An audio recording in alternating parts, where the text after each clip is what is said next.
The Invisible Man is a six-part television serial based on the science fiction fantasy novella by H.G. Wells, screened by the BBC in the UK throughout September and October 1984. It was produced as part of the BBC One classic serial Strand, which incorporated numerous television adaptations of classic novels screened in serial form on Sunday afternoons. Starring Pip Donaghy in the title role, the series follows the same plot as the original book, of a deranged scientist who discovers a formula by which to make himself invisible, but is driven to insanity by his inability to reverse the formula and is evoked to use his invisibility to terrorize those around him. Out of all the numerous film and TV versions of H.G. Wells' book, this remains to date the most faithful to the original text. The series was adapted by James Andrew Hall and directed by Brian Lighthill. Episodes. Reception. Although originally intended to be screened on Sunday afternoons like the BBC's other classic serials,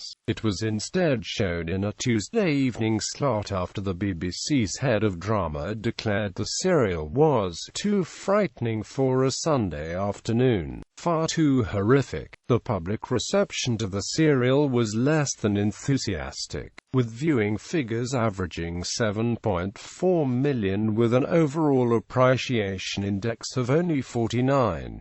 Viewing figures declined steadily as the series progressed, with many complaining that the storyline's pacing was too slow, the episodes were too short, and that the novel was not well suited to this form of serialization, many arguing that its faithfulness was its main weakness. A television audience broadcasting report from Bob Data stated that the series was often considered slow and boring, and unredeemed by the quality of the acting of the production.